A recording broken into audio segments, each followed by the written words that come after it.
Do you No, see Corey at all? Corey is MIA at the So moment. he has That's the 15 story of minutes. the tournament at this time. He's got 15 minutes to show up before he forfeits. Is that right? That's right. 15 minutes and it's done. Wow, wow, wow. The funny thing about it is there was a big 8-ball challenge on the bar tables in the Carom Room in Wisconsin in Beloit, and Darren Appleton came a couple minutes late for his match, and he forfeited. And the match was worth $5,000 Wow. in the Calcutta. So now Darren's waiting. He'll probably never be late for a match again. He was here early before the joint opened, I heard. Yes, he was here. I happen to be inside doing the setup, making sure all the equipment is working before we get underway, of course, and refreshing everything. And Darren, no, the whole Apple family was outside the pool room before they opened. I got in because there's a maintenance man in here vacuuming up. Everything's nice and clean. Warren won the leg and elected to let Josh break.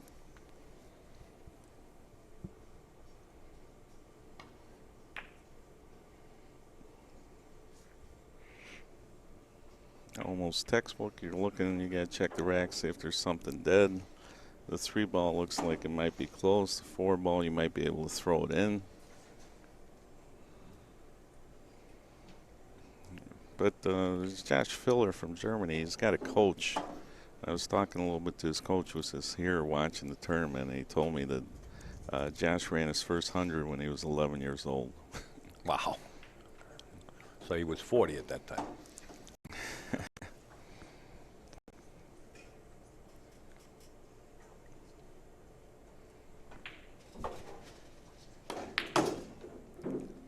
Oh, what a nice shot. He not only pocketed the ball, but he put enough speed to get into the rack.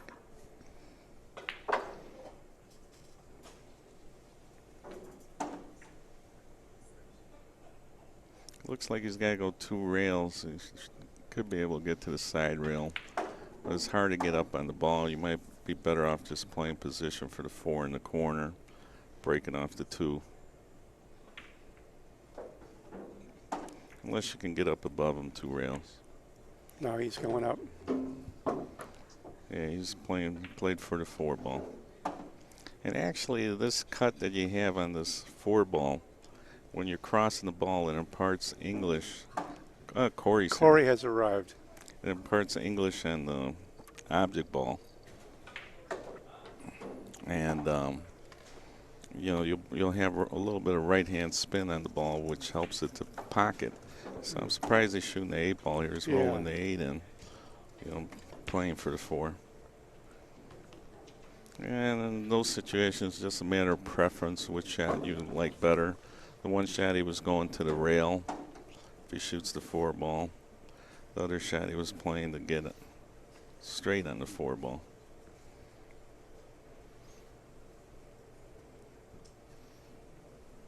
It's a little tricky bridge here above all the balls.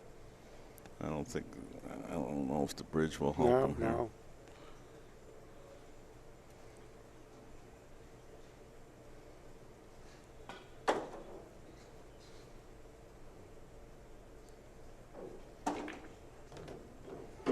On a snooker table, there's one of the bridges, not the spider. The other one's called the swan's neck, and it would have extended over the balls. But I've never seen anybody use it in pool.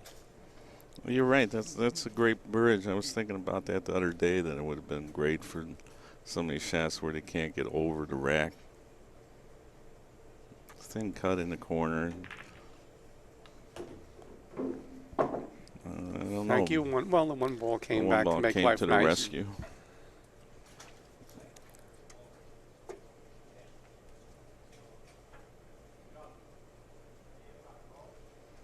Yeah, you might just roll it up here. And don't worry about the break shot. Break with the 5-ball. It's early in the rack. There's still a lot of balls on the table. When there's like 9, 10 balls on the table, you really shouldn't worry too much. You got balls that cluster in the rack, you might knock one of them out for a break shot. I believe the 15 came out on the side of the rack, so, that's a possible. But because the ball's below the 13 and the 12 are a little tied up, it could be the 10 ball. It's hard to tell.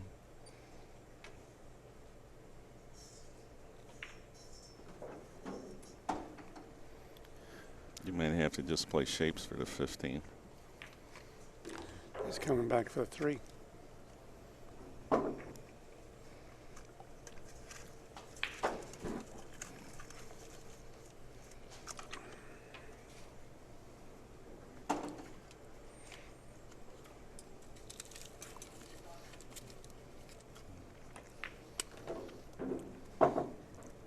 This chat might work out because when you roll this in, you're going to go off the ball above the 9 and possibly knock the 15 out a little better.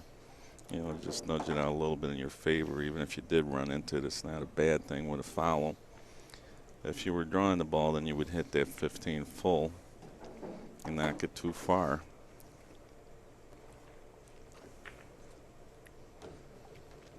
You hit it with a little more speed than I would have. You stayed away from the 15. If you hit it slower, you would have hit the 10 fuller and gotten a whole different result.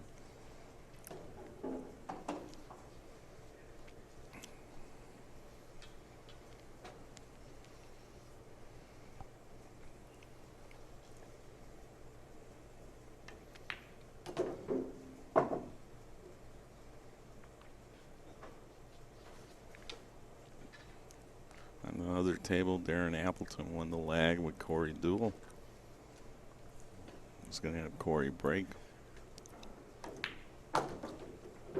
Okay, so we have a high break shot. Yeah, the 12's a little bit high, so you got to get a little bit straighter on it than you normally would, so you can hit the rack.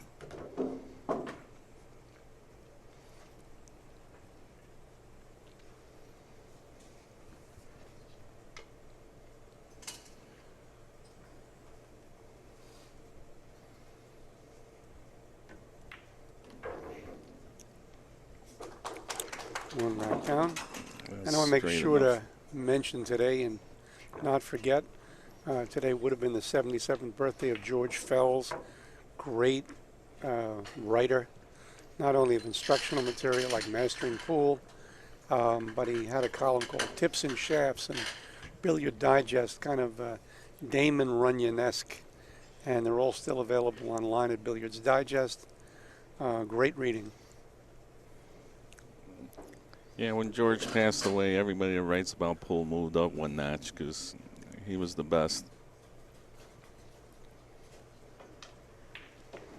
George is a Chicago native. I got to see George many days. He practiced straight pool every day. Every day he was at Chris's Billiards. And he liked to play on a loose pocket table because when you play on a loose pocket table, it offers more options to you, for shots in the rack and different things. And the beauty of the game can be better shown if more balls can go in the pocket. Here he's going right for the break. He's not going to move any balls off the rail because they're all near the pockets.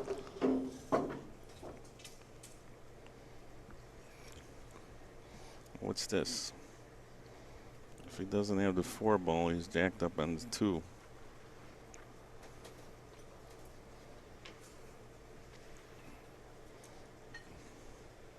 These shots are so tough. It's a little curve shot, and you got to pass the ball. Oh, you can see it. A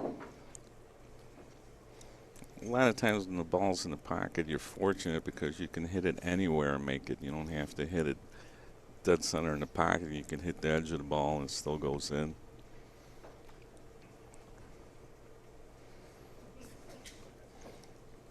Warren's looking at this combination.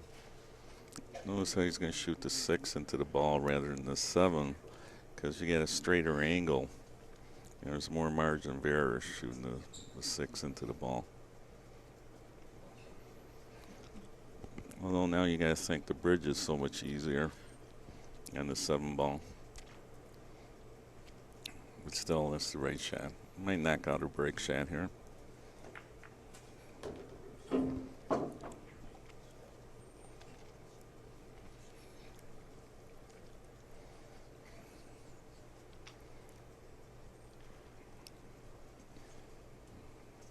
The one thing about Warren, he's not going to get lost in the moment.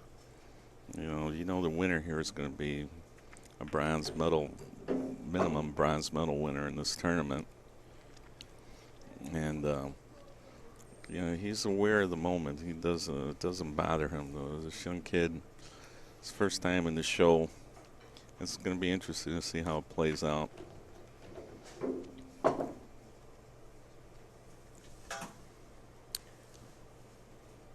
We had Earl in here last night, and he was talking a whole lot about the electric chair. Boy, could he balk, huh? That ratchet jaw. That's just him. He's always good to have in the booth. He calls every shot. Tom. Well, there was no trouble about dead air, I'll tell you. Tom was trying to get a word in, and Earl was like, "Did you see that? Did you see it? No, I wouldn't do that." Earl's Yeah. great. Love him. He did listen a couple times. He though, sure you did. know, He it was, sure did. He sure Yeah. did. I was happy he did. And the capacity is there. Yeah. He does believe that other people can play the game besides himself. Right, I was really impressed with that. It's actually the first time I've been up close and personal with Earl, and he gave, as people say today, he gave props to other players. Because the first time I ever saw Earl play was on television. He was playing Parika. Parika missed, and Earl came to the table and said, "Sit down, little man." It's great. Earl's all-around He tells it like it athlete. is. He's probably out there right now running miles since the rain stopped. We had a little rain shower this morning. He runs between 5 and 7 miles every day. Yes, he does. He's 50 years old. Yes, he does. And sit-ups and push-ups. Keeps himself in shape.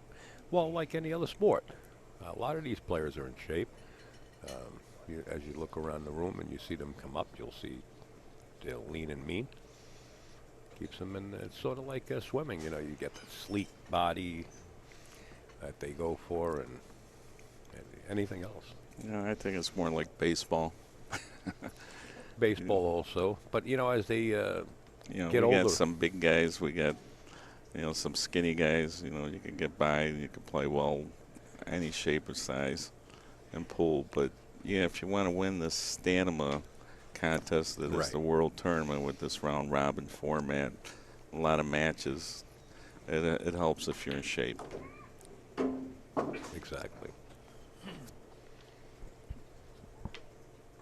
At my age, my exercise program is called the Get Up. I do 1 repetition each morning. Yeah, I'm more like careful how I get out of bed, not to pull something. Maybe do a couple leg lifts before you get up. And, I'm serious, you can't like jump out of bed anymore when you get over 50. Instead of calling, You might hurt yourself. You Instead of can, but calling- you might hurt yourself. Instead of calling the bathroom the John, I call it the gym. So every morning I get up, I go to the gym. Well, that's pretty good. That way I'm not lying on my profile online. Hey, that's the I truth. like that.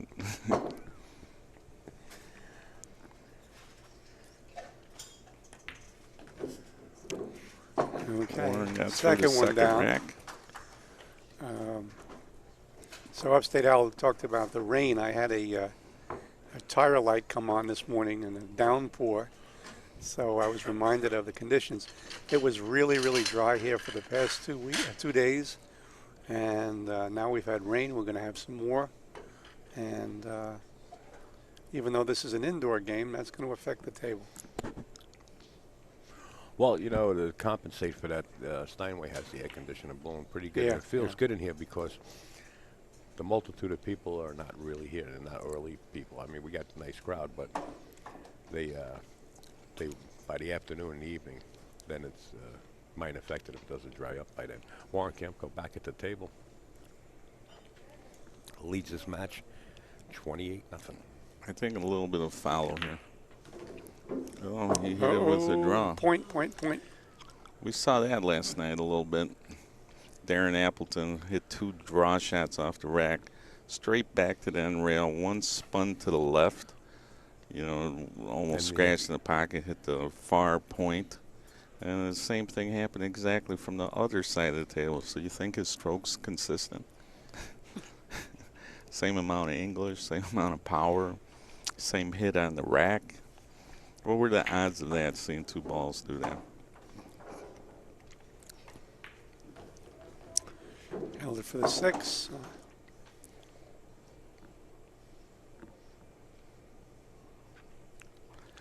The beginning of the rack is when you have to be real careful. That's what starts, opens up the keys to the balls.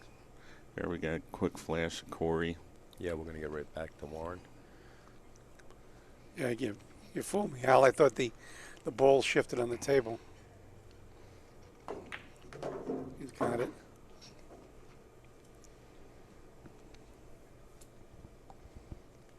Here he's got 2 balls that go on the side of the rack. You can shoot the 12 or the 10. You shoot the 10 ball soft, and you'll hit the bottom of the 5 and break out that cluster. If you draw the ball, you might miss the cluster. See how you follow through. Right. And then we come back on the other ball. So the side of the ball that you hit is the direction that the cue ball is going to go. If you're going to hit the bottom of the ball, you'll slide forward. If you hit the front of the ball, you might not get forward, especially if you got any kind of draw on the ball.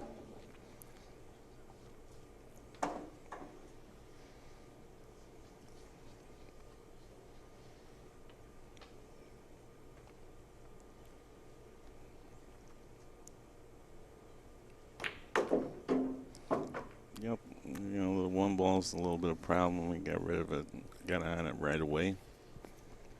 It's got a ball in the short rail. You just don't want to get straight on the ball in the short rail.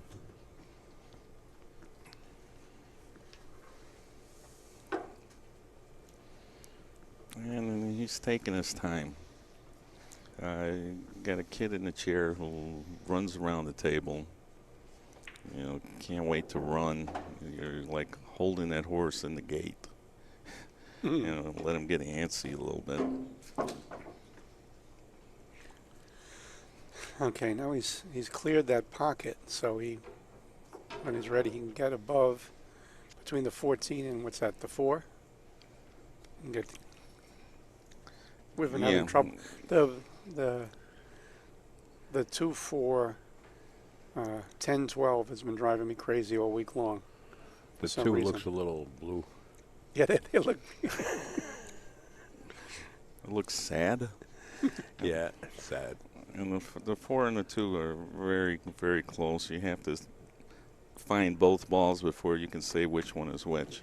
I guess that's why they made the tournament. I think he tried to do that, but went too far. He was trying to get on the 4 exactly, but his protection was the 5 ball. And I don't know why he's trying to do that. It's good to try to do that. You don't want to run into the ball, but now you got to play position on the 9 and draw into the 14. Play position for the 4. You don't want to fool around with that. He's trying to get there again. If he went too far, he's in trouble, but he got perfect. This is a stretch shot for Mr. Kiamco. Just past the side pocket. Long bridge, short backswing, spin it in.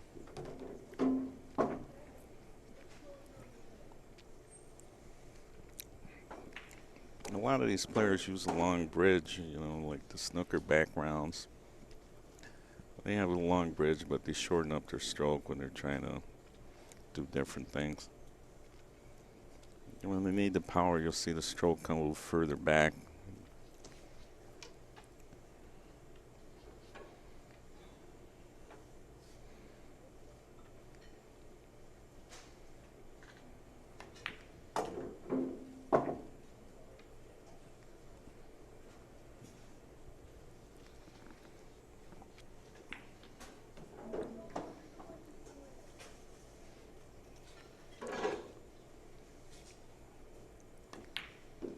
had Danny Baruti in the booth here yesterday, and if I guarantee you definitely learned some straight pull from Danny. The inside game, he knows the game so well. And I picked up a few things, listening to Danny, understand a little bit more about the New York style.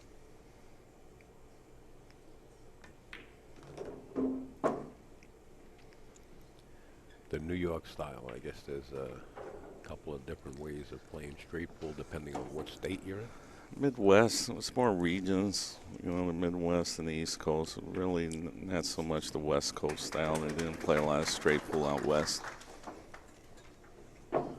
It was more, people from the East and the Midwest that would move out to the West Coast that brought the game to the West.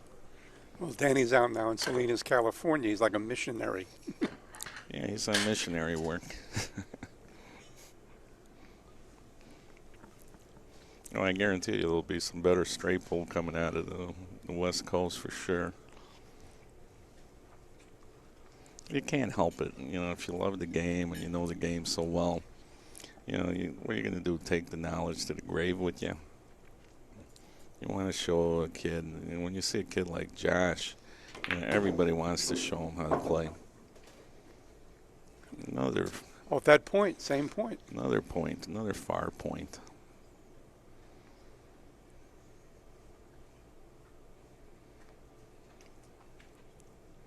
He's got an easy ball on the side, and not so easy that you got to pound it and go 3 rails. It complicates the shot a little bit.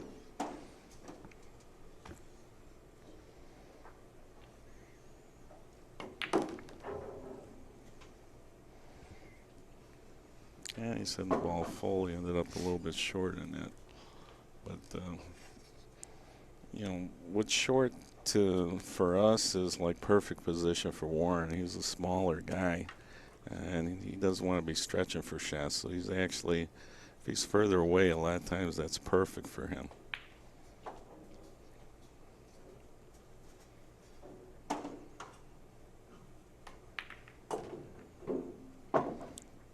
He's all right. Ball's tied up on the rail, but it's a dead combination.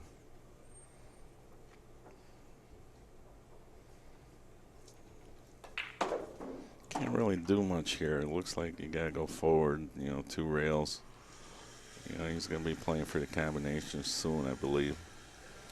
You can either go 2 rails and get on the combination right now and leave the 3 for the break, or you can shoot the 12 and then come back, shoot the 3 and get in the combination. But then you're breaking off the 5-baller. The 13, I didn't see those. I only saw the top of the ball from my angle. Now he went back and just got in the 3-ball right now. What you want to do here again is you either draw or foul depending on how you want to play shapes and what pocket on the 13. He went into them there. I thought, yeah, okay. Yeah, he went in through, used that little bit of stun follow. So he's playing for the 13 there. If something else would have opened up in the side, he would have reevaluated. But he was guaranteeing himself a shot there. If you would have just went into the rack and stopped the ball, you might not have had any shot because you're not leaving yourself the 13.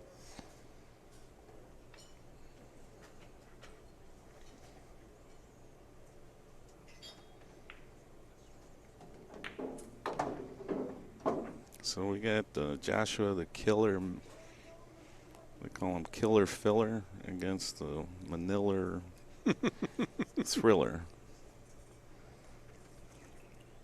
I couldn't say all that. Talking about thrillers and killers and fillers. Earl Strickland versus Thorsten Holman coming up. My God. At 1:30 p.m. on the East Coast. And you got Earl on top of his game, believe me. It's going to be a good match. Tony Robles played great and didn't get there. He ran 80 balls. Usually Earl's going nuts, but he keeps his composure. He's keeping his composure, and he's coming back and running 100 balls. Playing great pool. play a lot better if there were no side pockets, though. Tom is going back to Chicago and ordering a 4-pocket table. I can tell this. I mean, someone's got to try it now. I mean, it changes the game around. Like, you wouldn't have this 9-ball. You'd be chopping the 9 up in the corner if you got out of line. It'd be an interesting game, to say the least.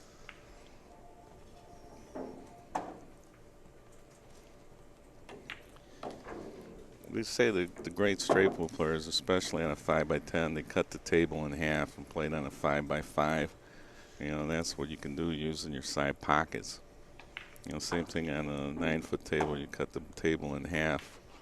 But if you got no side pockets, it is what it is.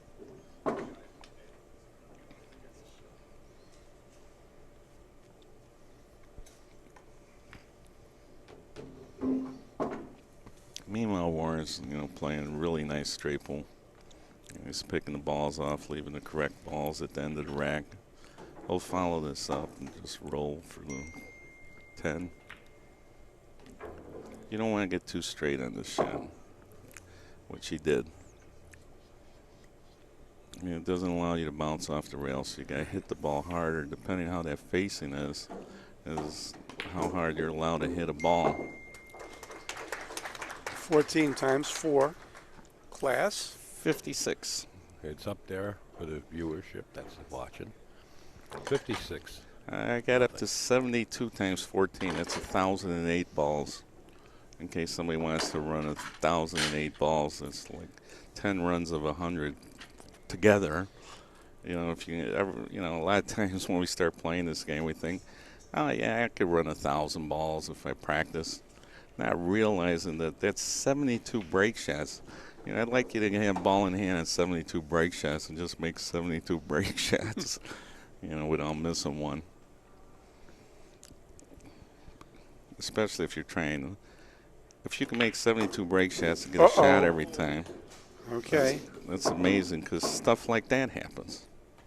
I'm guaranteed if you're hitting it 72 times, something like that's going to happen. And there's 2 balls up tabled, so you can start off the run easy without having he to make made a more tester. than 1 ball. I Yeah. think there's 2 more to drop.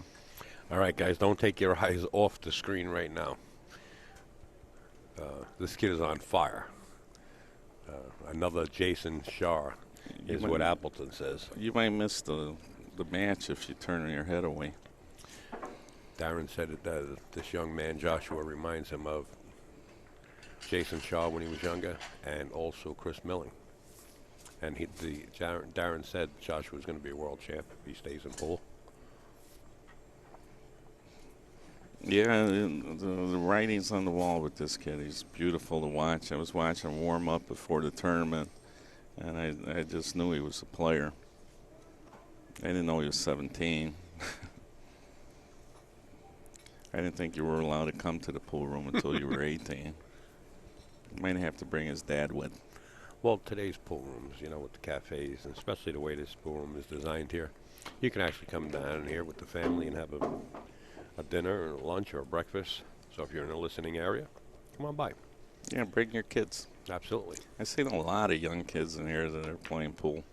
Their dads are showing them how to play. It was really cool. Yeah, Ed Ladawi was here last night with his son, and they said his son is picking up the game pretty well. They were in here last night. Ed Ladawi from Sandcastles out in Edison, New Jersey. They also had a qualifier there, which Holden Chin won. And I think they gave away 2 qualifiers during that tournament, and the other one was Eddie Kwok. Ed Ladawi, big shout out to Sandcastles. The first run was 56, -1 for the scratch. It's an open table. Usually you're very good straight pool players. When they get an open shot, it's good for about 50 balls.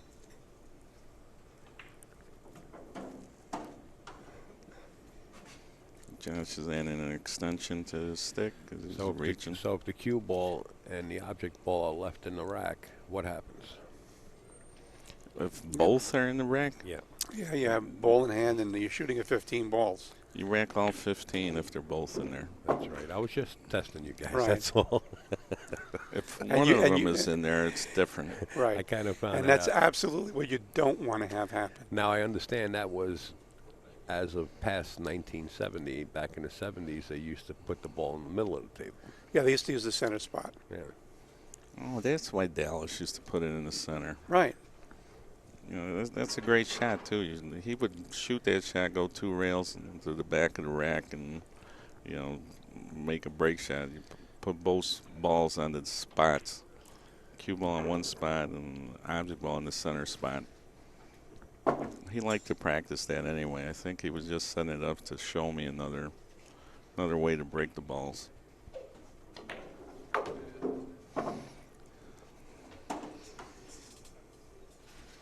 Yeah, when you got a kid like Josh, you know, he's so talented that every good player is going to show him something. You know, you just can't help it. You know your knowledge isn't going wasted. You know, he's going to absorb like a sponge. See if he clears this 9 ball out, and yeah, he plays such a nice game. And it's not going to look much different than Warren, except the speed factor. But I like the fact he's starting out, you know, a lot slower than he did against Jason. You know, working his way through the first rack. He'll kick the turbo boosters on right after this. Kind of a little funny. Can't shoot the 9 ball. He's got to go 8. And that was a good thing about having the That's two such a break nice balls shot there. off the rail there. I don't know, you know, if people realize how well he stunned the ball forward perfectly. He Yeah. had 2 balls there. He went a little too far. If he would have came up short, he would have been breaking with the 10. He's still breaking with the 10, going 2 rails. I'm surprised. Mm. It was close. Yep. Yeah, I was surprised he did that like that. I would It have was a shot good the thing- it 10 was and a it good broke thing- with the other ball. It was a good thing that Torsten knocked the paint off the balls. That's why it went past.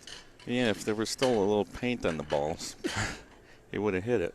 That's how close it was. Gene's referring to the fact I made a big error on how Thorsten was going to hit a shot. I thought he was going to take something off the ball and hit it easy, but the only thing he took off the ball was the paint. That's right. Hit it 100 miles an hour. Guaranteed, you know, that ball was hot after he hit it. Uh-oh. This could be trouble in River City there, Mr. Gene. Yeah, try running 1,000 balls and hitting that break shot 72 times and Right. getting a shot. Good luck. Yeah. Yeah, try to live on the predicting the outcome of the collision of 16 round objects. Oh, straight to the scratch. Yeah, there was not much to look at there. Well, Warren was on the first scratch. The kid remembered. You know, that's good. Good training there. Early on in my career, I wouldn't. What did he call the remembered 11? He's playing the combo. 10, is it? It's the 11 ball. 11, yeah, I can't. Ooh. That's almost straight full. You gotta hit the. When you're shooting these combinations, forget the 11s there and just shoot the 2 fat of the pocket, like the right side of the pocket. Don't overcut the 2. Yeah, and he did that. You know, they're used to shooting combinations in the Philippines. They play a lot of rotation. And you have to shoot a lot of combos. As that 11 ball fell in, Joshua's coach just bowed his head down. Sort of to say, well, Yeah, you would rather have Josh shooting at that. well, I think the simple reason that it banked and it kind of hit both insides of the pocket and it fell in. He kind of put his head down. 14-2 got a little weird here. But he's going to come down for the 8. 8 or the 4 or the 5 if you go too far. You really don't know sometimes what you're going to shoot. He's drawing back. He's got a ball in the corner. The 13. Oh, okay. Again, when we look at the table from the monitor, it looks tighter than it actually is. And a lot of times all you have is half a pocket, so there's no way from this angle that we can tell if he's got half a pocket. But the fact that he played position for it, we kind of guessed that he was shooting at it because there was nothing else to shoot at.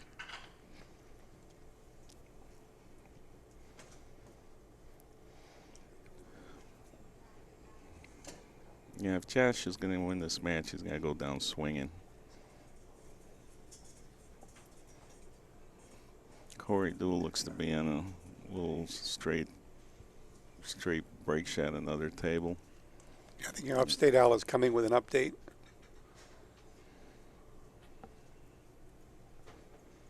I am?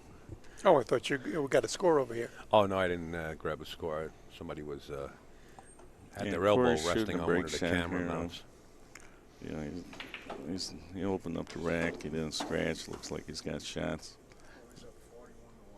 41-1 is the score. We were just told. Corey Deuel. First blood for Corey. Well, that shows you if you come in, you warm up, come to the room early, you warm up, you lose your stamina, right? You just come in the door, and bust them off.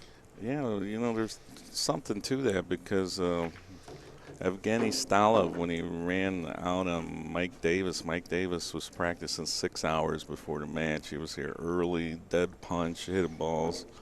You know, he never got an opportunity. The guy ran out on him and kept going and ran 225 balls through the tape. And he shot with the Russian cue stick. I don't know if you ever held that cue stick made of ash. It felt like it was 15 pounds. Yeah, well, I remember I brought in mine. Yeah. That's epee antique. We're I not can't talking about shoot ounces either. We're talking about a bat. Right. Yeah, sort of like bats. That's Tom's new nickname. I can't shoot with, Tommy but if Bats. a fight breaks out, man. And that wood it's so hard it doesn't have a ferrule. That was risky, you know, but having a 6-ball there as an insurance ball was his escape route. Still has to contend with the 14 too, but at least he has the angle. He might have an angle where he can get between that. Yeah, now he doesn't have to break him anymore. He can't play position in the 2-ball. Yeah. But how do you get there is the question. New York City, you just call it game. He did get on the 2-ball with, you know, it's like to the point where you don't want to take any more balls off before you shoot the 2, you know, but what are you going to fall onto? Play the inside 3 rails. I mean, you got to shoot the He can 2 come and back play up. shapes for the 14. He can actually come back around for the 14. It looks like he's drawing out of this. He might bump the 15. He might bump the 14. Yeah, he was, see how he got inside the 14 and worked his way up the table? Put the 14 in shape for a key ball. Yeah, that was pretty elegant, you know. Yeah, That wasn't just a collision. That was Good pickup, Tom. that was I as like that. pretty as it gets there. I like that. Yeah, that's the beauty of straight pull. You know, you'll be going along, and then all of a sudden, boom, the player shoots a shot. That's just like, what did he just do? You know, well, that's what he did. He played the billiard, hit the high side of the ball coming off the rail, and work his way up table to make sure he had a shot. I thought he was just using a 14 to stop the cue ball. But to get the insight into the straight pool game like that, I hope you guys are enjoying it because I'm absorbing it.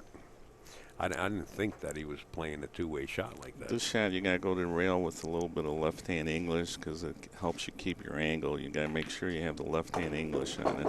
See how it worked its way up the table, then it comes straight across, and you don't get your angle. If you use that English, you'll always keep your angle on this shot. A lot easier.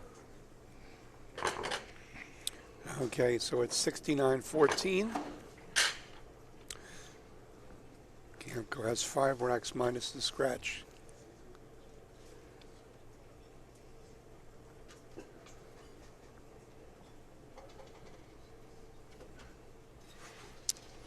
And Oh, no, I forgot the I made a ball on the rack. Yep. Oh, He's on the rail here. With no easy shot. Yeah, this table's a little fuller, you know. If you the ball grabs so well that if you hit the top of the ball, even at slow speed, if you don't hit enough of that ball, it's just going to come all the way down table. You're shooting the ball nearest the pocket, just leveling on it. Well, he wasn't really level. He jacked up a little bit to make sure off the rail. If you're too level on the rail, sometimes you slide over the top of the ball. So if you keep missing all your shots when you're on the rail, jack up a little bit. I teach that to all my students. I just taught the world free. Please, if you just learned something, send your check to Tom Karabatzos, Care of upstateout.com. Exactly. payable to. Check Upstate. is in the mail. I hear. That's all. I hear the echoing on the outside. The check's in the mail. Yeah, but the funny thing is, you get some of these guys and they won't tell you what's going on. They don't want to give up any information. I was shocked that we got some of this stuff out of Baruti, some of this inside pool, that he shared. And I think a lot of times just you get to a certain age, and you're not worried so much about sharing. You want everybody to get better because it keeps the game going. But I heard guys like Greenleaf went to the grave with their secrets. He didn't teach a lot of people. I'm not sure Moscone taught anybody. I heard he showed Mizarek a few things, but I'm not sure. I wonder if there's any hidden footage of these players that passed, such as Moscone and Fats, that the family have, that don't have it out there. It's not public, and if they know, or if they have any kind of outlet where somebody can put it on the networking now. Yeah, it really is a shame. I was talking to Ginky Sister Irene, and she says, you can't believe how much footage I have of George after missing a shot, going home after a tournament, and just shooting that same shot over for 6 and 7 hours, and they have the tapes and archives of this, and I was hoping that she would get in touch with at least one of us so that we can put it out there. Oh, what a great player Genki was. But, the real thing is, just, fun, it's really the person, not so much the fact that he played great pool. He was a good person, absolutely. Fun to be around, always had a joke for you. Yeah, even if he did hustle me the first time I met him. He got me to give him the 8-ball. And, of course, I had the curse of death that the first set, and I dogged the 9 on the hill. Had to play a second set. So I lost 2 sets instead of 1. I knew it was a bad game. But it's like you lost a close set, and, he wasn't going to adjust. But we kind of laughed about it later on. A lot of guys got hustled through the years, good players against good players. I heard Larry Hubbard went into the pool room in Wisconsin, and he was wearing old workers' clothes, and he had his groceries with him. He made sure everybody noticed him because it was an upstairs pool room. And as he walked through the door, through the upstairs landing, he dropped all the groceries. They were rolling around on the floor, and everybody's like, who's this dope,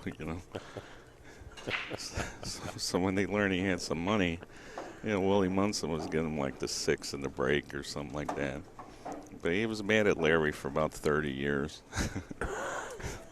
But after that, it was like What a a move fun. that is. It was a funny story, You got a story to tell.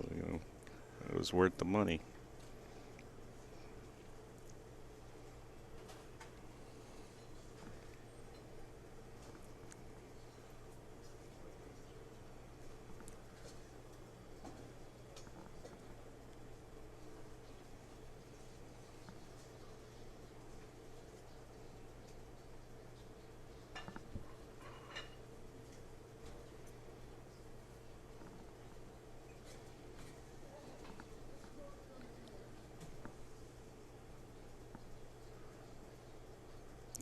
It's got a little tricky shot here. Anytime you're low here. Uh, Most of the time, when we got a tough shot, as players, we go to the draw.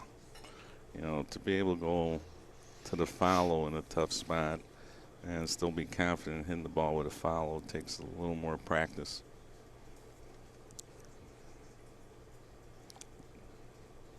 And I noticed that sometimes in a tough situation where it's a choice between follow and draw, players go to the draw because you get to hit the ball with a little more authority. The foul stroke, you have to, be a little more finesseful with.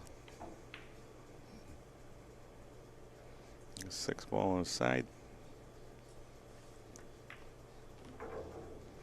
He's trying to get his angle for the breakout. Of course, you don't want too much angle. If he's going to get into these 2 lower balls, he's got to shoot the shot very slow, follow through. I think what he should do is take out the 2 ball and then work his way behind. He'd go right into him there.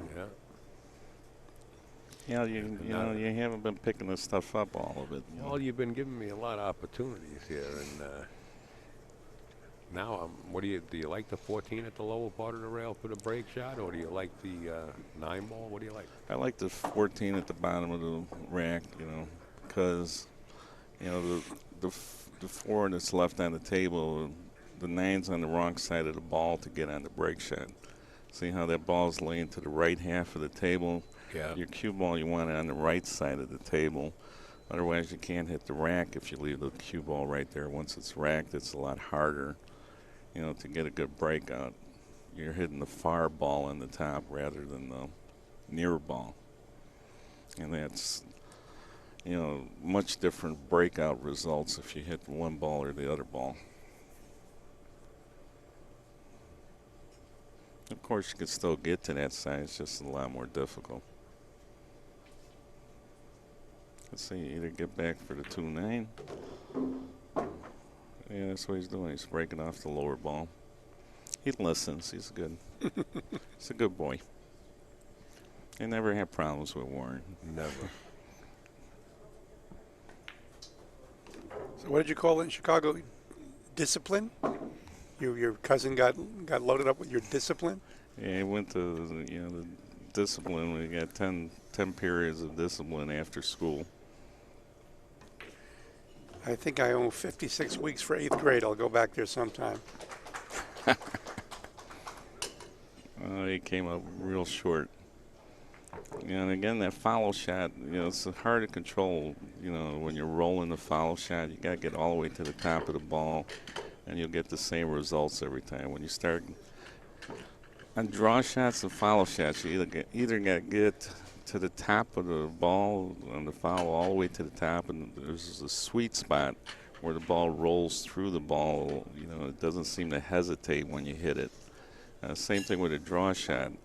If you don't hit it all the way at the bottom, it hesitates before it comes back. When you're hitting the ball correctly, as soon as it makes contact on a draw shot, it starts coming back. It doesn't go through. He's got a 2-rail break shot here, force follow. Blink. I didn't like that. That's the second scratch from Warren Kiamco. It reminds me he was playing Earl Not in a row. in the by way. final at Rax. And he had 8 in the side and playing shape with a 9. And trying to juice the ball, he shot the... He runs up there and shoots the break, left him behind the rack. yeah. That's okay.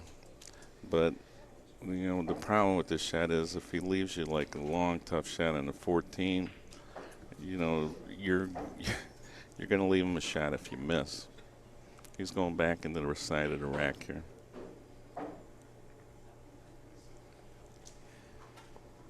And when he almost left the side pocket in the 14, but not quite. So you see, the more balls you put into play, the more balls you got to protect when you're playing safe. And playing a guy like Warren, sometimes you're disadvantaged to knock out that many balls.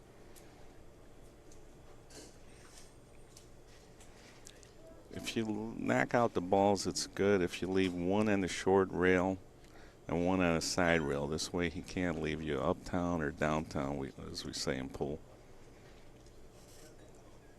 If there was a ball below this cue ball, you know, that you wouldn't have been able to play safe. He's shooting in the corner. Overcut it. Yep. Wait, yes, and it I went. mean, And it went. Yeah, Overcut it to the yeah. inside of the pocket. Yeah, To the outside of the pocket. Right. I mean, the outside of the pocket. Yeah. I didn't. Again, I think those pockets are very accepting. Yeah. Yeah. They're not buckets. They're sewers. They definitely forgive our sins. Yeah. Sisters of Mercy up there. Yeah, they'll let you a little wobble. Are we back to the Weebles again? You know what a weeble is now. Now I have an idea. I didn't Google and click images at all, but I got an idea. You're shooting in the corner. The 8 goes. You know, I would just make this ball get on the 8. Don't even worry about getting on the 8 as a break shot. If you get the 8 as a break shot, fine. If you don't, somehow you're going to get around on this 14 in the side to break them up. You know, so whatever you do, he was a little shaken though. That one shot, you know, you just want to make this ball. Let's see, he's going for the 14 first. Yeah, we saw that before. He likes this angle a little better. You know, so, you know, a lot of times, you see how he took his time, you know, work his way back to the 8 and using the 6, not trying to do it all at once.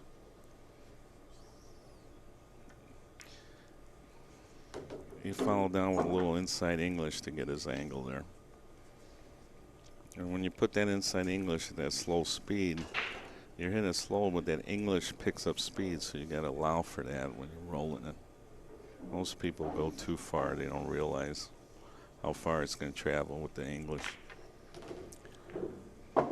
Just people in the stream, just mark this. Remember, we had Kiamco scratched. We had a safety, a short safety battle. A young man came to the table very quickly, made it safe.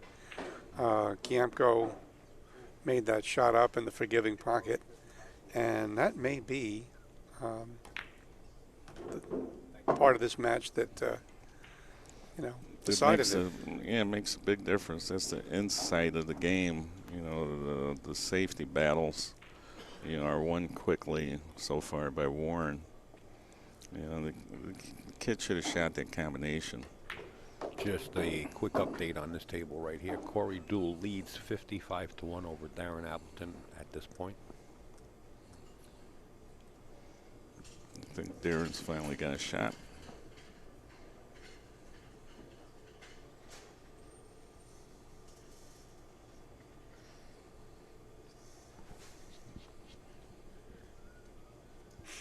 See if we can grab Mikey Fingers. Maybe we'll throw Mikey Fingers in the back seat. Mikey Fingers is He's in the house. mainstay here.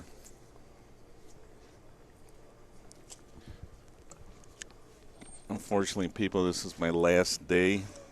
I won't make the finals here tomorrow. I have to get back. I've got obligations back in Chicago. You know, And we don't have one of those sound effects that go, because I'll tell you what, we'll be missing a great talent sitting in this booth right here, as you can hear. Tom Carabats. We're going to call him Tommy Bats for now. Tommy Bats. It's Yeah. a lot easier.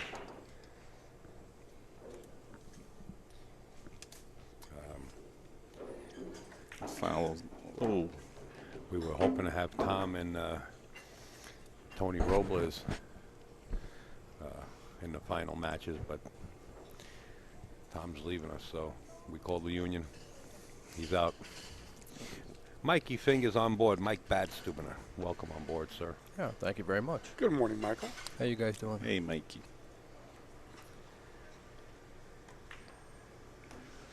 Warren So Kiamco. far, you know, it's been the old pro against the young hotshot, Oh, you can see the scores using there, all too. his tricks.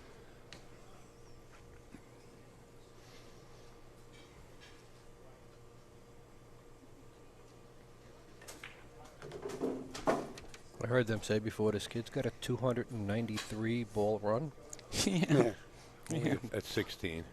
He ran his first 100 at 11. It's brutal. Wow. What were you doing at 11 years old? Probably spilling cereal on myself. Yeah. Earl Strickland in the house, folks. And that's going to be our next featured match coming up. It's right here on your screen. Earl Strickland versus Torsten Holman. 1:30 p.m. No, Dallas West started playing pool at 11. He ran in his 98 when he was 12. A year later, all over the place, just flying balls in. But he didn't run 100 until he was 17. Really? It was like a mental thing. He ran 70 balls every day, or more. And a bunch of them, 50s, but couldn't get that 100. It's like a mental block for a lot of people. I was talking to somebody that told me there was one guy here around New York that ran in the 90s 50 times or 40 times, never ran 100 or 25 times, but it was a large amount of close calls to that 100-ball run. It's just mental at that point. Yeah, if you can get into the 90s. To the rail and off. What's another 10 balls? Yeah, what's another 10 balls? Shouldn't be nothing. No, it's psychological because, Dallas always told me that's the measuring stick if you're a top straight pool player, if you can run 100 balls. Right. This is not no hanger here. I don't know if he was trying to hold it up before it hit the rail, but you should play that shot if you're getting near the rail to the rail and back off.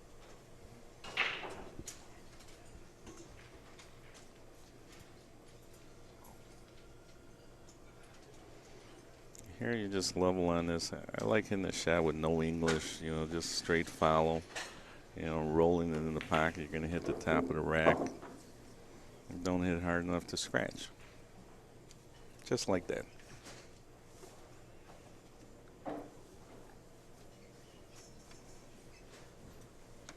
Yeah, Warren looks like he's playing pretty good. Yeah, a lot of people don't realize he's been playing straight pool for a while now. Yeah, he played in this tournament, I think, 6-7 years ago. And they like straight pool. Dennis Ruccolo plays it great. They like the game. There's not a lot of luck to it. I believe Dennis has the high run, right? 152? Yes, that's correct. Yeah, he's still in there. I don't think anybody has to break that. These 200-point matches with pressure, there's a lot of good players in the tournament left. You have to really get on a roll to run that 200. I predict if someone breaks that 152, it's going to be Shane. Because he just seems like when he's breaking the balls, every time I saw him break the balls, he just had, a lot of open shots. And you wouldn't. I left the 8-ball a little funny, but. He had sideboards there. Yep. He didn't want to do that. Nope. But sometimes you get back there and you're waiting there, and when you finally pull the trigger, you flinch a little bit. I do it all the time. Side pocket, 13. Low ball hit the outside of the pocket. He hit it low, but he fouled. He used the foul stroke. Filipinos aim low all the time, even when they're fouling the ball. You get to sight the cue ball that much better. And, they tend to use an open bridge a lot more.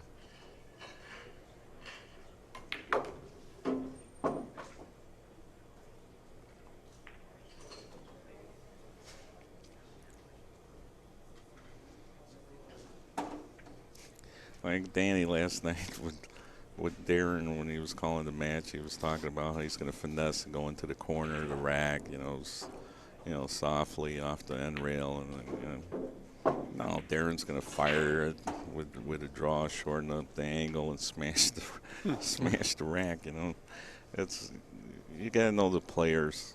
Everybody's style is a little different. If you could figure out the player's style, sometimes you can figure out how to beat them. Very analytical mind is Corey Deuel. He figures stuff out. He figured out the soft break before anybody else did. You know, he changed the game in that regard. Our 9-ball game, we had to start playing 10-ball because of him.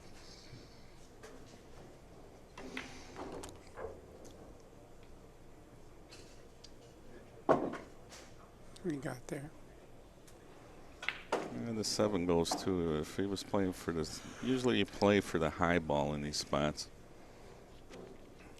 Now he's got to shoot the 1 and avoid hitting the 7 ball. Get him back above it. I might roll this in and just go for the lower ball here. And he was able to avoid the 7, no problem. But if he had a little more angle and you had to bump the side of 7, you would have been in trouble.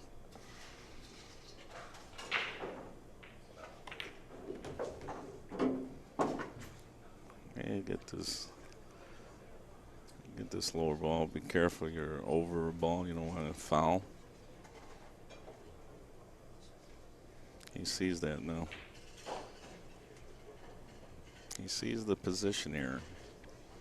You know, you leave yourself jacked up. You have to be so careful in this game. Anytime you touch any object ball, cue ball, with your shirt, with anything, it's a foul, and you lose your turn at the table. I think back in the 70s there were a couple of hair fouls, but and the men players. Yeah, everybody had long hair back in the 70s.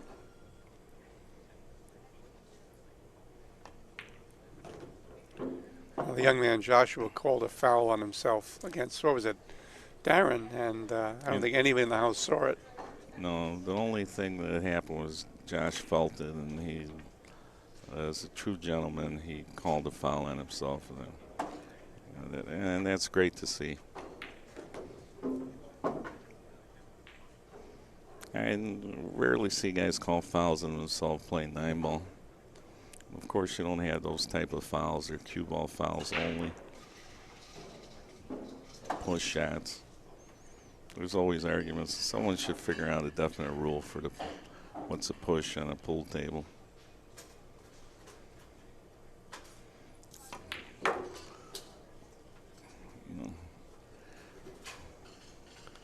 This ought to be interesting. I don't It's know. a little long. I would At least he's not stretching, right? Yeah, if you definitely got to make the ball here because you're going to hit the rack. Some people used to say, I don't know if I'm going to make the ball. I know I'm going to hit the rack. Dallas would always say when he had a shot like this, I don't know if I'm going to hit the rack, but I'm going to make that ball. You know, so that's where your mind should be. Everything should be on, pocketing the ball. You're going to hit the rack. Don't worry about scratching off the rack at this point. The shot is the critical part here. You're going to let the cue ball go a little bit. Yeah, you got to just make the ball and then take what you get left.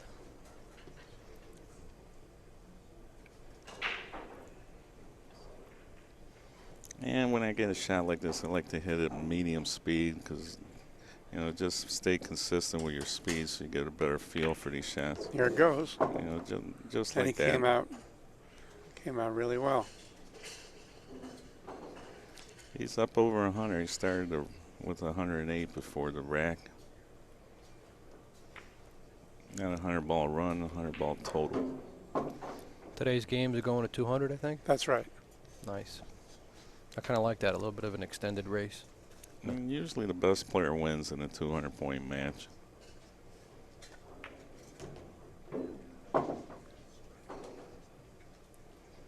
It came up a little straight on both these balls. I like to get above them and break with the 11 ball. But he's got the 7 ball, might be able to sneak in there, and he can draw back, make sure he gets position here. By drawing back, you figure to get that corner ball, that ball below the rack, but you definitely had that ball on the side rail, the 10 ball.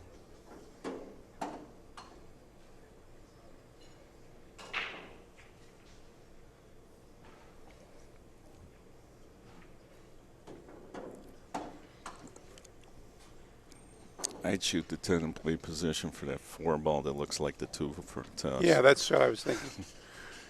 That's what I was going to play, so I figured it had to be the wrong shot. But since you guys agree, yeah, that's what I would play. Yeah, it's the 10, 12, the 2, 4. Those are the balls that are hard for us to see. The 7, 3. You know, look a lot alike. 11, 15. So I guess there's 6 balls.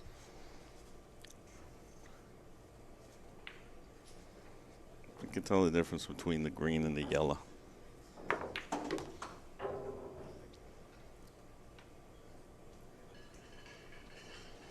It's got a little straight angle on this 11 ball, but you know, I like going into him here. You know, just stay above him, slide off him. You should get a shot in one of the corners.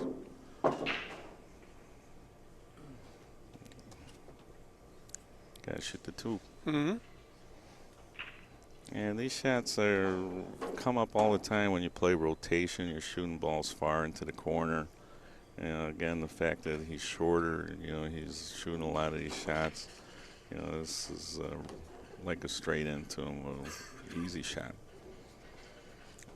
You're on the 6, you might as well start thinking about getting rid of 6. He'll probably drop down to the short rail after he hits the 6 for the 13. They spin their ball and drop down all the way to the short rail. They hit it harder, decided to play above him. And he felt confident on the shot. That was the right shot. You see, you got like different opportunities. He could have shot the 1 or the 9.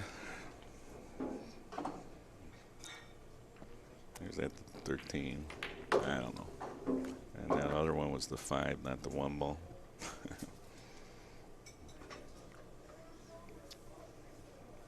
But those 2 balls on the right side of the screen are both break balls. You know, both possible break balls. So depending on where you get on one or the other, you can use either ball. We know what Earl would say. He would take the He's either the going to shoot 3. the 1, the 15, or the 14. Earl would take the 3 ball. Absolutely. Doesn't want to be anywhere near the rack. He wants the cue ball to gain momentum going before the rack. And, you know, he's just familiar with hitting the break like that. But you can obviously get good results even when it's closer to the rack if you know how to hit it.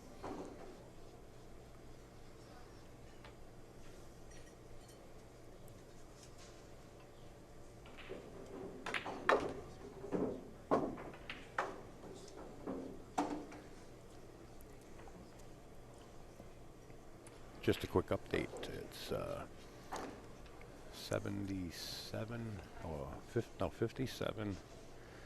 13. Corey Dool and Appleton's back at the table. Yeah, they might be getting close to 27 here because I think it's Appleton's 2nd rack. Like I said, a good player, you know, you give him an open shot, it's good for 50 or more, 50 to 70 balls, depending on who the player is. You know, whether you're, you know, Steve Mizrak, Mike Siegel might hit you with 70 every time. Good rule of thumb, sometimes more.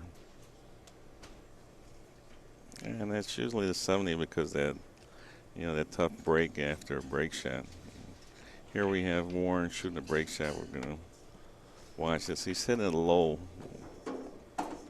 I think he's going to follow here. And here's what I'm talking about, how it gets tough after a break shot many times. He's got he can cut the 8 ball in the side.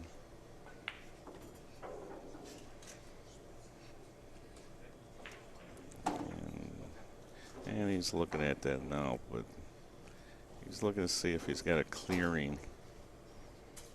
If anything could clear him. He doesn't want to hit the 10 ball when he shoots the 8 ball. He wants to go 1 rail into these lower balls.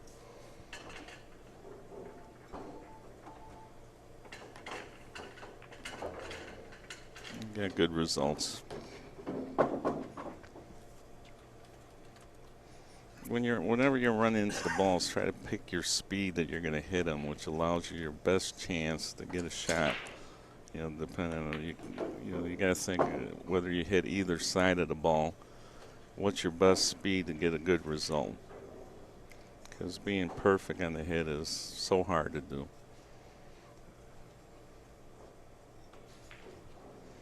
Efren Reyes, when he came to this country, he taught everybody how to kick at balls, what speed to kick at balls. Earl pointed that out. And he even admitted he learned that from Efren Reyes. You play him 100 times, you're going to learn something. And I'm sure he learned stuff off Earl. Don't complain, keep your mouth shut. No. I couldn't help it. Don't talk to the rail. Yeah, all those things.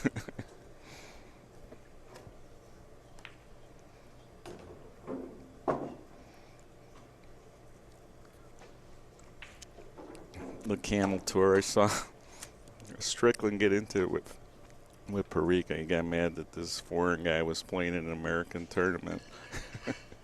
You know, when they first started coming to this country, Earl was funny. You know, and he's so patriotic, but you know, what the heck? You know, give everybody a shot. You want to beat everybody on the planet.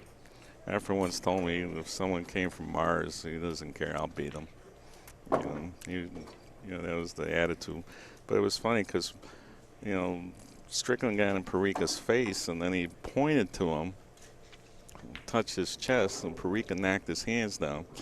Now, Parika used to kickbox in the Philippines when he was a kid. I mean, you're kicking palm trees or something, you know, to get in shape. And, you know, Scott Smith jumped up. He was the tournament director and, you know, got between them and nothing happened. But I don't think Earl realized how ill-matched the fight that would have been.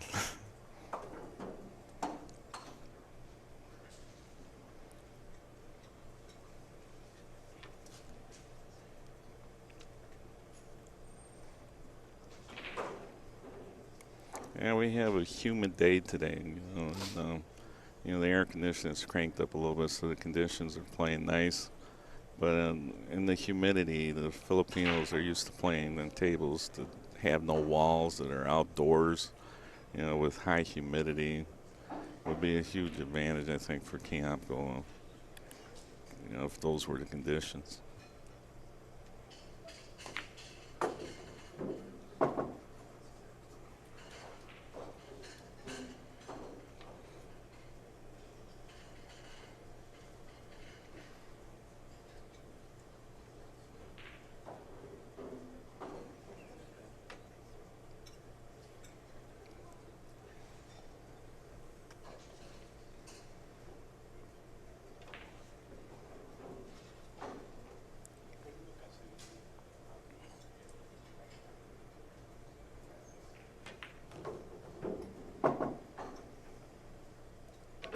That's a little different. I thought he might have drew back a little further for the 12, but he's shooting a 5 ball in the side, playing position on the 9 ball.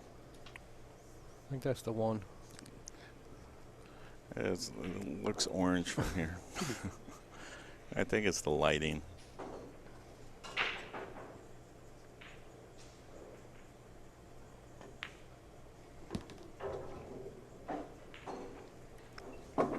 That's good. You know, he got perfectly straight. You know, he could stay off the rail.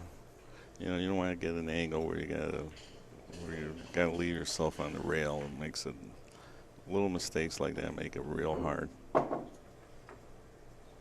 He went a little further than he wanted to, but I think he could avoid this with a little inside English.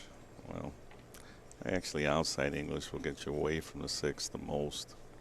But he's just leveling on it, no English, just to the rail. So you gotta know the exact angle of the cue ball, not just the outcome, but the whole trajectory. You know, at different speeds. Sometimes you hit a little different speed, you can avoid running into a ball. Hit the pocket a little fuller. Makes a big difference to where the cue ball's going, whether you overcut a ball or overcut or undercut. I don't know if that's the same thing. Well, it can't be. Over or under, they're different. They're opposites. So I think I'm good. We won't hold you to that one today. So if he undercut it, he hit it too full. Okay. Gene is keeping quiet. He's thinking about that one. Draw back to the center of the table. He hit it hard and went to the side rail because he caught the bottom of the ball on the side of the rack. And a lot of people I see measuring to see which balls are going to hit in the rack. But if you got the good speed on the ball, it really doesn't matter so much unless you're hitting that. You know, if you put 5 balls on the side of the rack, if you put the head ball on the spot, there's a ball in the middle, which is the second ball once you take that head ball off. When you hit that ball, you're hitting the full rack, and that's when you got to be careful. You're moving the most ball, and you have the most resistance on the cue ball getting off the rack at that ball. It seems to be the one you get stuck on the most.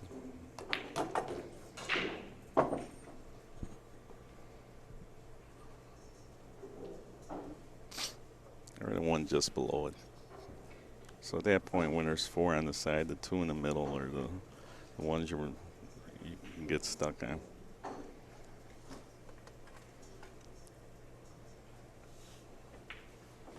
So at what point do you address those 2 problem balls over there? You can say hello to him anytime. I think he's going to go into them now. Hello, problem balls, yes. Hello, balls. If you get stuck under him, he'll still have the 3 ball. Yeah, you got the ball in the side pocket. At that speed, yeah, he was definitely playing for position for the 3.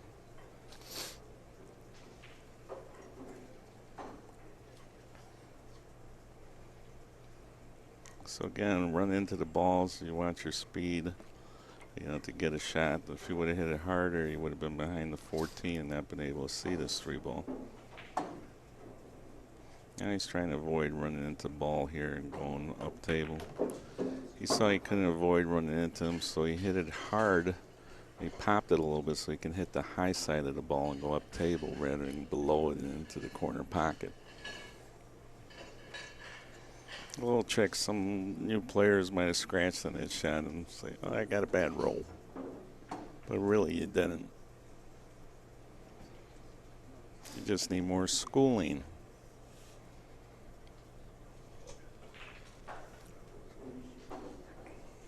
Now the balls are open, but there's no break shot.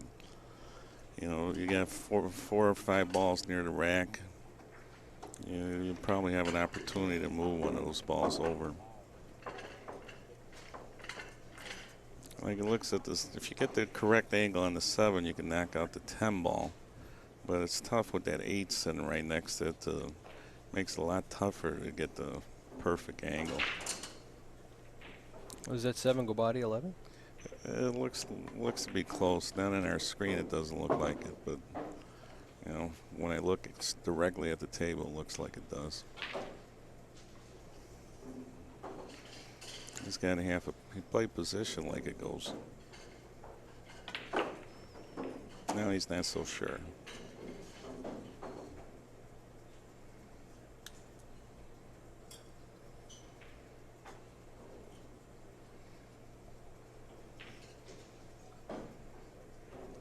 Yeah, he's got to do it.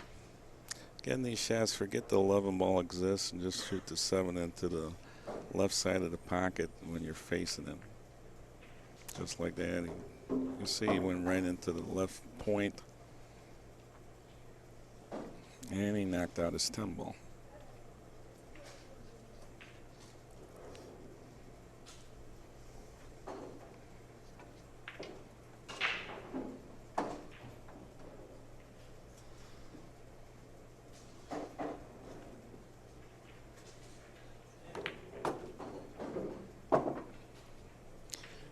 See what he's doing. He's playing for more than 1 ball. He's getting between balls.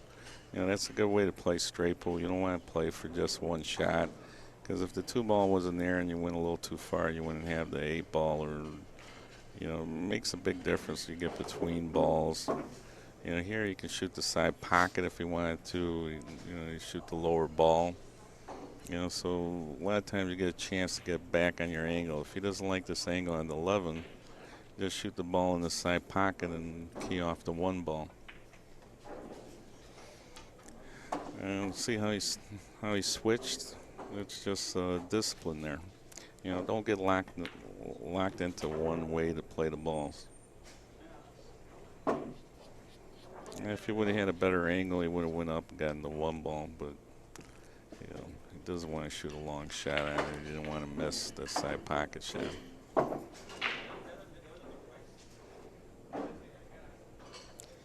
If your cue ball was the 1 ball, you would have a break shot. So you want to keep that angle coming back toward it. You don't want your cue ball, after you pocket the ball, going left. You want it going toward the rail. You know, if you're using the rail, you can slide up the rail and get even closer to it than trying to get straight in on the ball or a little bit of angle so you can drop back.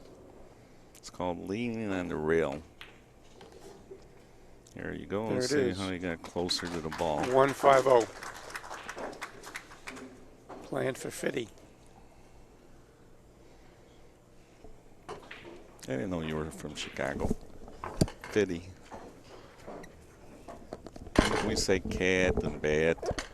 Somebody didn't think I sound like I'm from Chicago on the internet. But people that know me, how you doing? Yeah.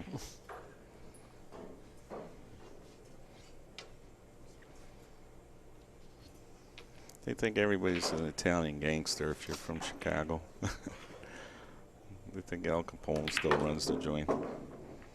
And now the gangsters are wearing, business suits and they're in office. No, just kidding there. Easy with that, pal. You have too many secrets out. Just kidding.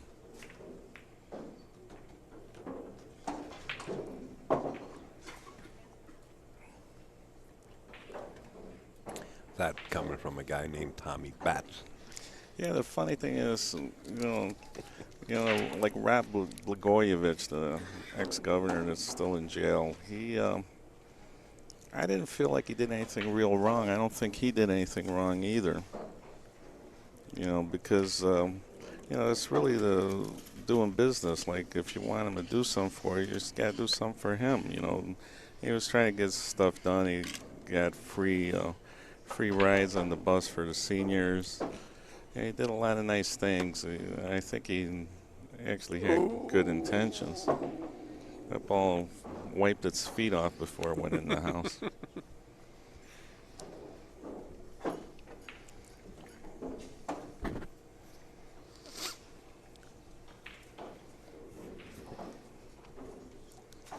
Yeah, a couple safety battles. Warren knew how to handle this kid. I mean, you got a dynamite, just sitting there with a 2-inch fuse ready to go off, in the chair.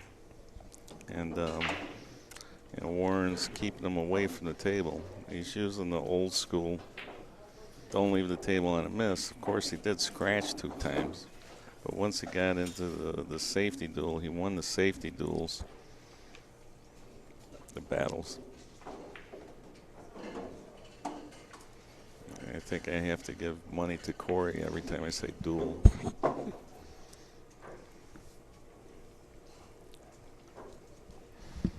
He calls me Uncle Tom. I told Corey when he came to my pool room,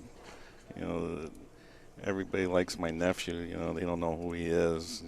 But just say you're my nephew. So he called me, hey, Uncle Tom. And he liked coming to Chicago because he found a girlfriend and he would keep coming back.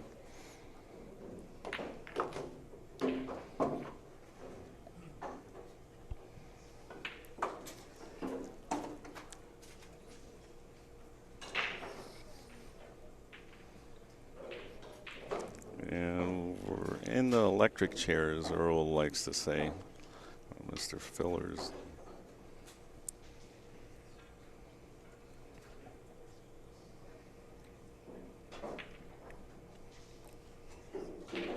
You kind of hope to see the kid play. He's so good. You'd like to see him get on a roll. It's Right. amazing to watch. You know, but sometimes you don't get to shoot. Shane Van Boning. These guys don't let you shoot sometimes.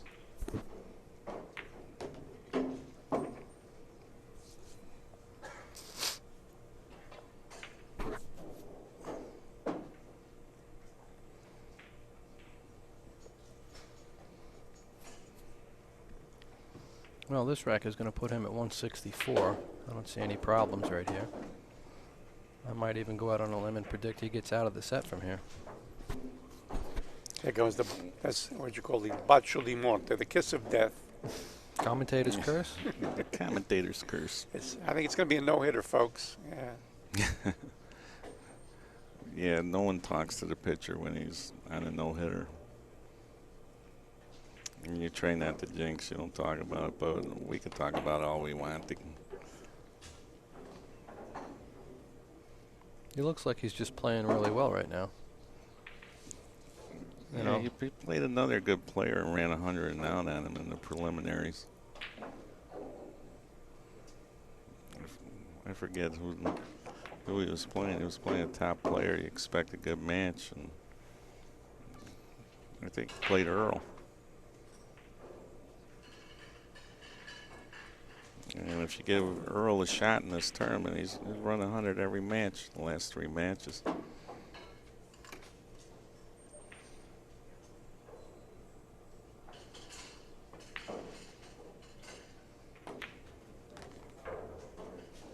Yeah, Warren looks like he's doing nothing. He's got a little game, but he's got the cue ball, and that's what separates players. You see that good cue ball, nice control, thinks the game well. He's got good demeanor at the table. Doesn't look scared at all. And it looks like the crowd now has tripled in the room. So spectators are moseying in. Yeah, it's going to get crazy tonight. Absolutely.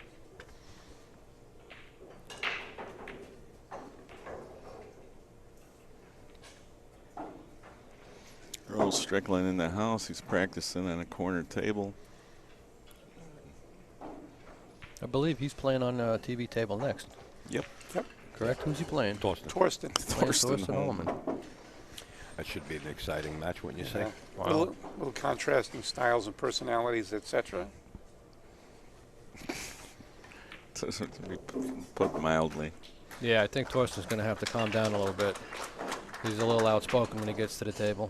His antics aren't going to be accepted against Earl Strickland.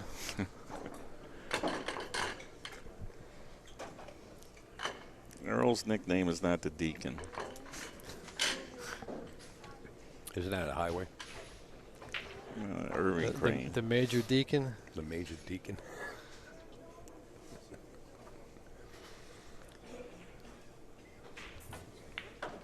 Joshua Filler is just sitting, waiting, and hoping. He's just sitting and waiting. I'm not sure he's even hoping anymore. It's tough to get up there when you're down 160 balls. Uh-oh. Yeah, but there's always an uh-oh factor. You heard it. You Don't heard give it up from on that Fingers. 15 No, ball he's yet, got guys. the 8. He's got the 8. Again, it looks tighter. There's the break shot factor. Isn't it amazing, though? I would shoot that and have nothing. These top players shoot it, and there's always one ball that just pokes right out for them. Out of nowhere. Looks like the 11 or the 15 goes right in the side, too. No. He's going the 8. Watch it. All this right in. Well, hopefully it's not an optical illusion. I've seen guys hit the ball in front of the ball. We have just enough room. And once again, the shoulders on Joshua Filler's coach just dropped a little lower with the sinking of that 8 ball. Because really, that's your best opportunity when a guy's on a run like this is if something happens on the break shot. That's your best opportunity to get a shot most of the time. They're not going to miss. He's going to play the combination here. The Notice how he kept his angle in the 14 so he can get back to the center of the table or do more with the cue ball. Not only that, with A the lot of speed. people shoot that combo, they feel more comfortable drawing the ball maybe. They would have been straight in on that 14. Not only that, the 5-ball only went up to midship. Didn't go past half the table. Didn't have to send it all the way up table. He's playing for the 1 ball here. I don't like this. You know, this. Yeah, I would shoot the 5 and get above him and break with the ball above the rack. yeah, a little riskier than it might be here. I get got cleared. He can hit the 5 now if he wants He it. bounced through for the 5 ball to guarantee that shot. He could shoot the 15 if he wants. We would shoot the 5 ball, Gene. You know, why fool around over here? Yeah, you got to play nice shapes between the 7 and the 5 if you shoot the other ball.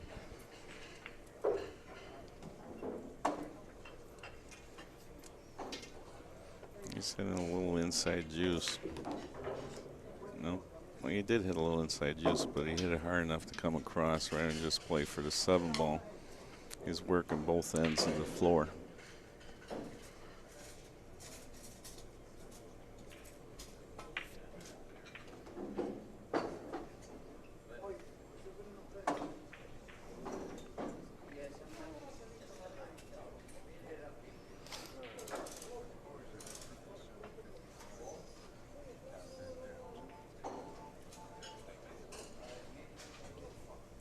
All right, update on Darren Appleton and Corey Duel. 57-55 in favor of Corey, and Darren's on a run on that table. Yeah, I think Darren started nothing, so he's answering Corey's 50 ball run. He had 1 up there.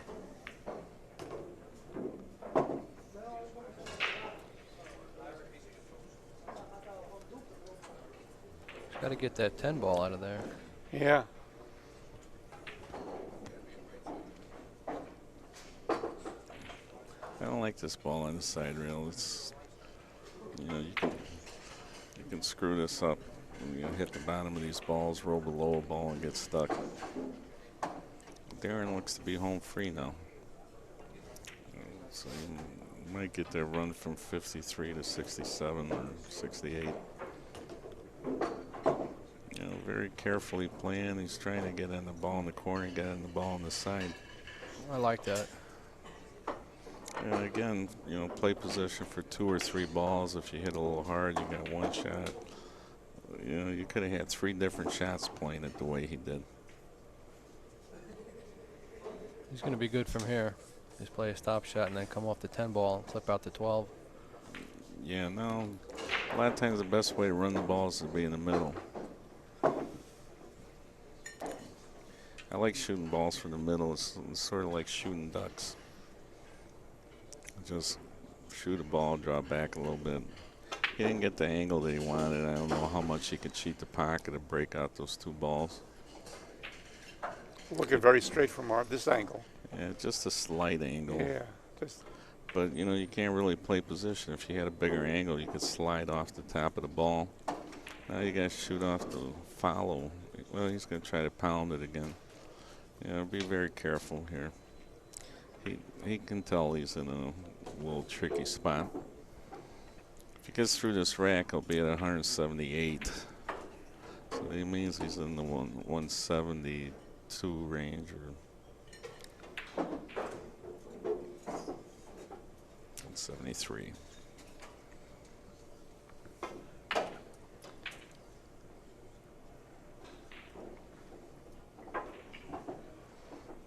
Darren shooting a side pocket break shot. Looks like he took a break with Darren and Corey. And they were just putting the score together. Notice how he rolled off the bottom of the ball. He was playing position for the ball in the side pocket.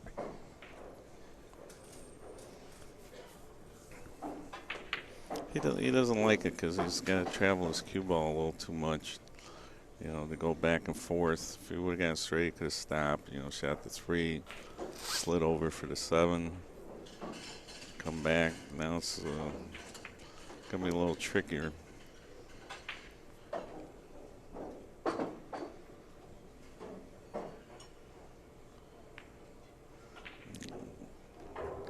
Again in the 7 right now, or the shot in the side pocket. The problem with the 2 is it's far away from the break shot. You know, and you can't get on it. So he would rather shoot. He was gonna do 2-3 at that and use the 3 to get on the 12. You know, for the break shot. But now Warren has to shoot the 3 ball. He's sort of in the middle here. You can shoot the 7, get on the 2, 2 get on the 7. If you get straight on the 7, your goose is cooked. Yeah, I kind of liked him playing a little further for the 7 ball next. These guys play a lot of 9 ball, and they're used to leaving this angle to get off the rail. If you get straight in, you can only do so much, go forward or back. You know, so you gotta know how to leave your angles. That worked out nice. Yeah, if the ball's close to rack, I think he got a little further across than I would have liked, but almost perfect. 178. Darren shooting at the table. He's got a break shot, secondary break shot. There's that 1 ball. Yeah, that 1 ball always comes out for these guys.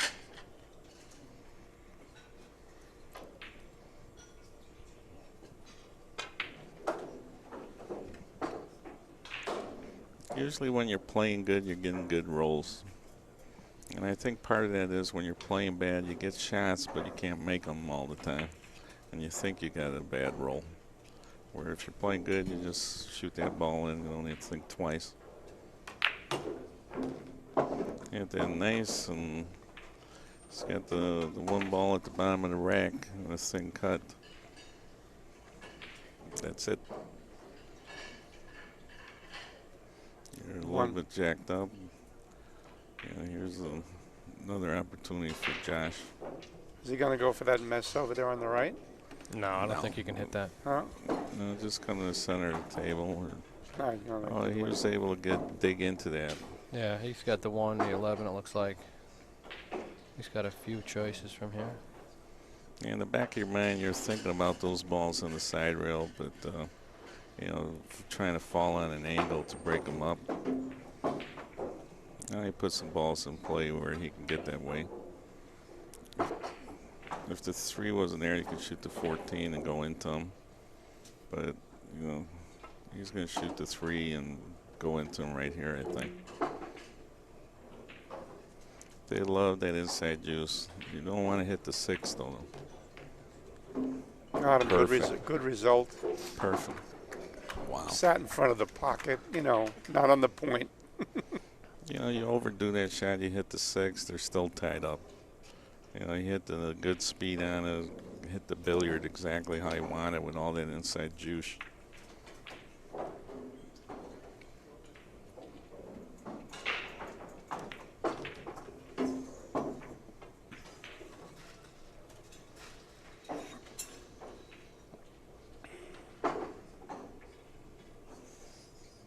He's going to just roll this and play for the 5 on the side.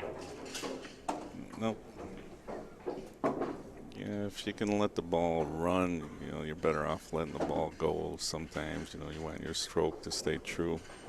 Plus, you're never going to get stuck on the end rail in case you overdo it when you're trying to roll it.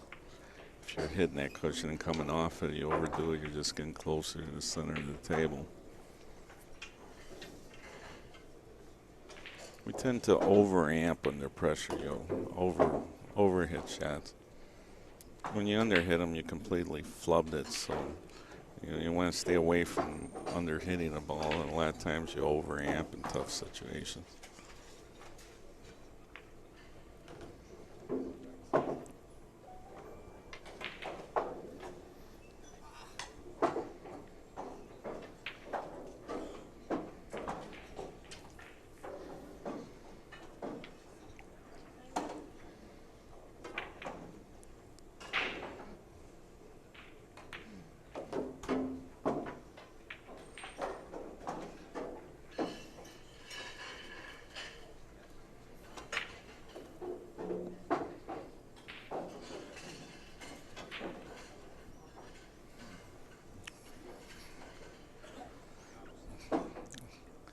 Josh should have learned a lot from this match.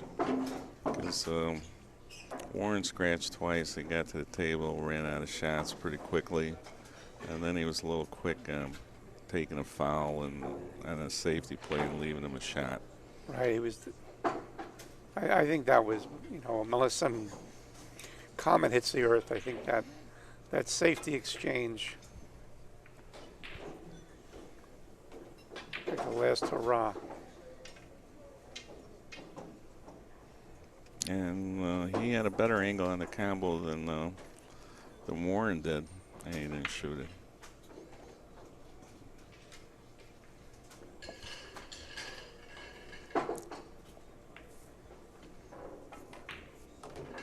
I think he was just so happy that he remembered his opponent was on a scratch that he automatically took the scratch. You know?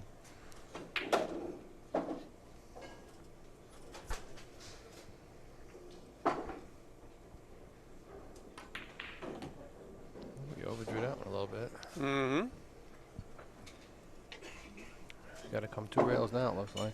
Yeah, Well, you can just roll it in, but yeah, actually, that's the way you want to miss your position if you do, because you do have an option of going to the bottom rail and coming back. 192. If you would have missed it on the other side, it's a real I'm going to position. duck out of the booth. Mayor de Blasio, we don't need 2-hour meters. We need 200 ball meters. yeah.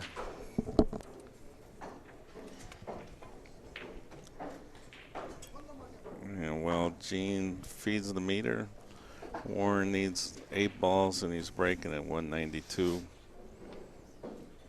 I think this is the last opportunity for Josh to get a turn.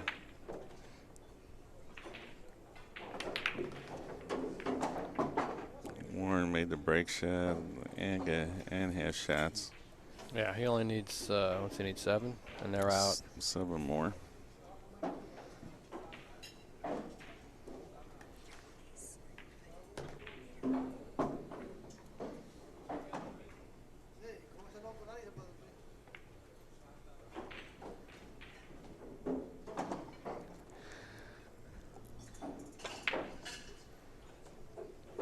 I believe Warren have a new high run, right? I think he started around 108. Oh, Yeah. did he? Yeah, he wasn't, Okay. So skip that. Disregard. I mean, it was 3 solid runs in here by Warren to get to 192. It's only 3 shooting innings. Very solid. Very, very solid game here. Great game. Don't forget 130, Earl Strickland, Torsten Holman. Yeah, I can't wait to see that one. I can't wait. This is the best I've seen Earl play in a long time.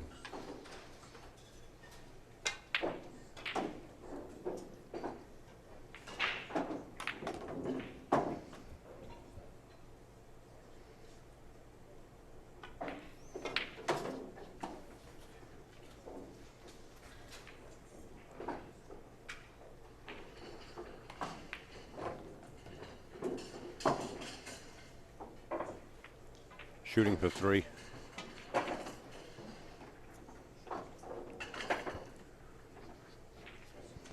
Yeah, if you needed 8 to start, that would leave 7 balls on the table.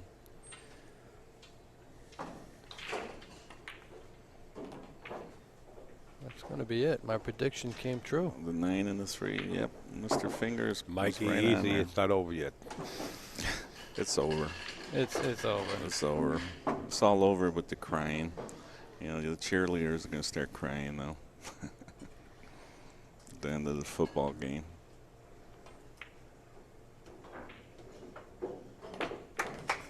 There you have it. Warren Kiamco running out there. Wow. What Ladies and gentlemen, we have a nice round of applause for Mr. Kiamco at 120.